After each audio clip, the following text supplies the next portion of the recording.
Hello, I'm a Spanish native who has been learning English for 3 years now, Japanese for 11 months, and I am an athlete, and that's why I want to introduce discipline to language learning. You clicked on this video because you are curious about how much time should you spend doing immersion in order to reach whatever goal that you have.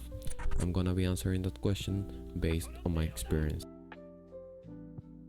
I want to first say that this video is for people who have the time but don't use it, and for those who don't know what results to expect based on the amount of immersion they do. I'm not here to tell you what to do, I'm just a random 18 years old that learns languages. I want to start by asking you a question. Where are your goals with Japanese? Are you trying to reach fluency quick, or you don't really care about learning a language quickly and you treat it like a hobby? Whatever of the two, you can use the amount of immersion I usually do as a reference, so you kind of know more or less the amount of immersion daily that you need to do in order to achieve your goal. So for me, I want to learn Japanese by the end of October next year, and the amount of immersion I'm usually doing is 4 hours coupled with 40 minutes to 1 hour of Funky depending on the day. But the first 20 to 30 minutes of Funky I treat it as a very intensive type of immersion, because some of the words I have in mind are with native explanations, and trying to decipher what it means is just intensive immersion. That type in which literally you're reviewing almost everything. By using Anki this way, I can mine words that I will not often find during immersion because they are only used to explain something. You don't really have to force yourself to do like 5 hours or even 4 hours of immersion since you're starting, because I actually didn't do that. So if you're starting to learn Japanese, you can just simply use Anki for like 30 to 50 minutes a day, like learn some vocabulary there, do some immersion like 1 hour or 1 hour and 30 minutes to actually use that vocabulary that you have learned, and then progressively increase the amount of immersion that you do, probably like 2 to 3 minutes per day, until you reach the amount of hours of immersion that correlates with your goals. You can include in here doing passive listening, but don't count this as your primary immersion. Like, just do it when you're doing something else, like, I don't know, sweeping your floor, right?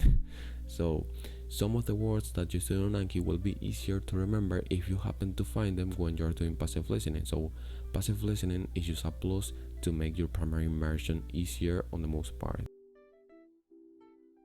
I think that the driving factor for learning Japanese in less time is first, being curious about kanji, not struggling to identify them when you're reading, and noticing progress every day. So the best way of doing all of this is literally writing them. So I write kanjis on sheet of paper, and even if I just write one kanji that day, it means that my Japanese has improved. So this is literally seeing progress every day. So writing kanji as well will help you to know how they are made, which is literally helping you to get better at identifying the kanjis. And there's a point in which you just start repeating the kanjis that you write, and if you do it for a year's grade, you will know how to write more kanjis than you do now, which is a skill that a lot of Japanese learners lack because it's not important for a lot of people. Okay, so enough jab. The best way I find to apply this last tip is literally doing it when you are on Anki or doing immersion, because you know that when you do immersion, or maybe you are in an Anki session, there will be a point in which you literally struggle with noticing the differences between 1 or 2 kanjis that day. Well, those are the ones that you actually need to write, and if you can develop this habit that whenever you happen to find a kanji that you forgot, you just write it, you will improve so much more at this skill. At last but not least, don't care about the stroke order, just write them in order to get the benefits that I told you. In fact, kanjis in Chinese have a totally different order than the Japanese ones, and you can identify them the same. So don't be too hard on yourself if you don't get the stroke order. If you made it to this part of the video, it's because you're clearly interested in my content, so I just launched a Patreon, and you can check it in the description if you want to get personalized help from me on your language learning and discipline journey.